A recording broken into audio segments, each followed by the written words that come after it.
गलतफहमी पति पत्नी के रिश्ते की कहानी। मैं अंजलि हूँ और बड़ी जिंदा दिल हंसमुख और मुंहफट हूँ। मेरे घर में भी ऐसे ही मुझे रखा गया जैसे मैं थी। मुझे ज़्यादा रोका टोका नहीं। ऐसा नहीं कि मुझे टोका नहीं गया। पहले पहले मेरे मम्मी पापा ने कोशिश की, लेकिन फिर उन्हें समझ आ गया कि मेरा स्वभाव ही कुछ ऐसा है।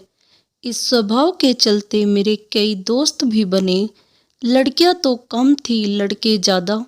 मेरी माँ को मेरी चिंता रहती है कि कल को ससुराल जाएगी तो वहाँ क्या गुल खिलाएगी।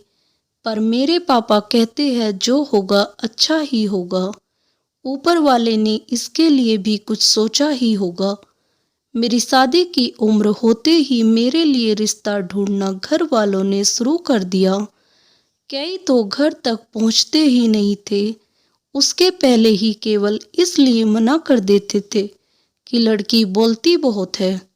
अब बताओ भला यह भी कोई कारण हुआ किसी को रिजेक्ट करने का। लेकिन मुझे इन सब बातों से कोई फर्क नहीं पड़ता है। मैं अपनी लाइफ में खुश हूँ, बोले तो बिंदास। अब मैंने सुना कि एक लड़का घर तक पहुंच गया, मतलब वो देखने आने वाला है। रविवार को देखने आने वाले और माँ ने मुझे पहले ही कड़ाई के साथ बोल दिया कि मैं अपनी हंसी और बातों पर कंट्रोल करके रखूं।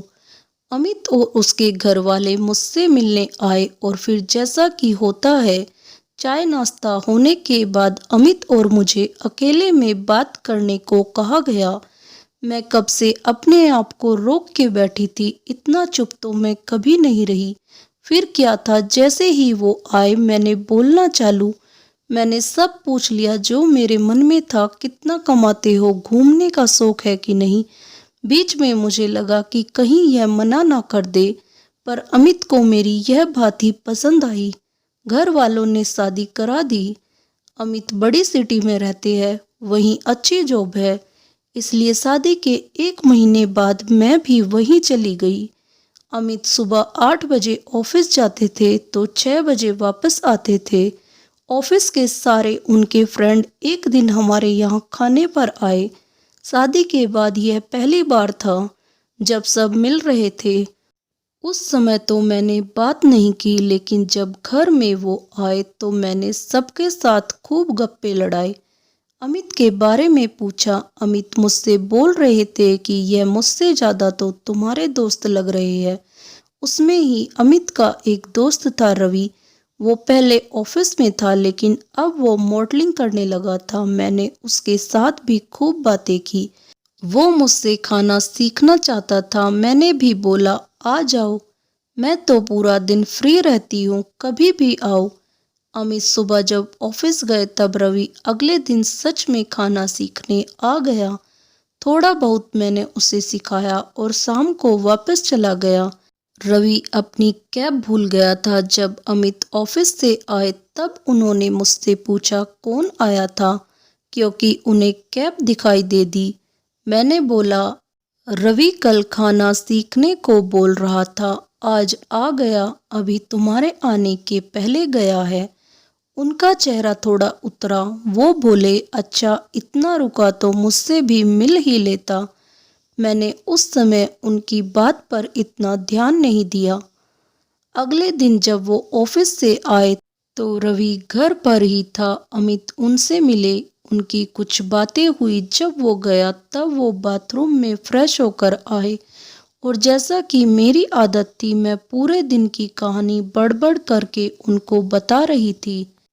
एकदम से वो मुझ पे जोर से चिल्लाए, बोले चुप भी रहा करो, इतना बकवास करती हो। ऑफिस से काम करके आता हूँ, तुम्हारी तरह मजे नहीं करता घर पर।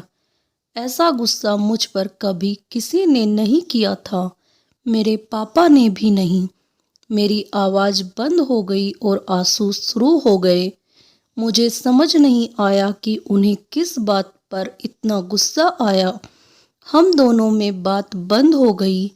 अगले दिन मैंने मम्मी को सारी कहानी सुनाई, क्योंकि मुझे नहीं पता था कि मैंने क्या किया। जो इतना शांत रहने वाले अमित भी मुझ पर भड़क गए। मम्मी ने मुझे जोरदार डांट लगाई और बोला, तुझे रवि को घर बुलाने की क्या ज़रूरत थी? मुझे समझ नहीं आया। माँ बोली कि बेटा, वो अभी तुझे पूरी तरह जानता नहीं है और वो तेरा पति है। तू अगर दूसरे किसी के साथ ज़्यादा घुलेगी तो हो सकता है कि उसे बुरा लगे। मुझे थोड़ा समझ आया कि उनका मूड क्यों खराब हुआ।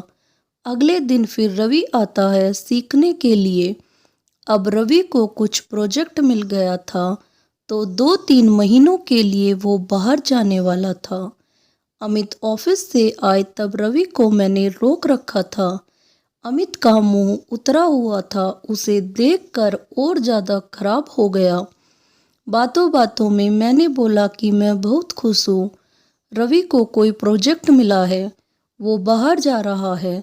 साथ ही मैंने यह भी कहा कि फेमस हो जाओ तो प्लीज़ अपनी इस बहन को भूल ना जाना।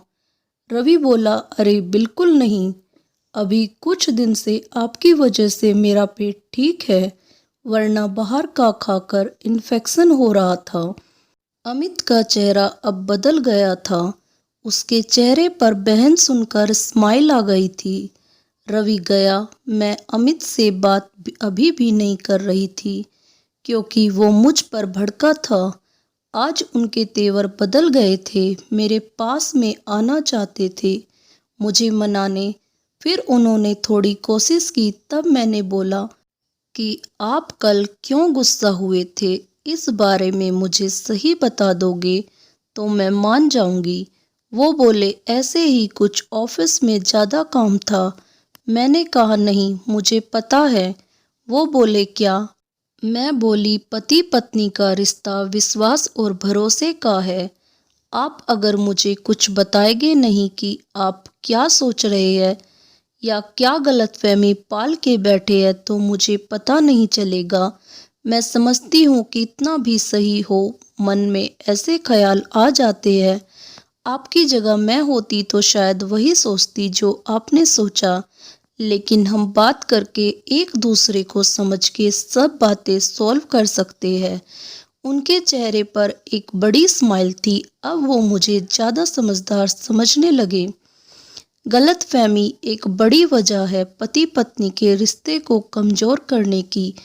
बात करिए, बात ही बिगड़ी है, बात फिर बन सकती है।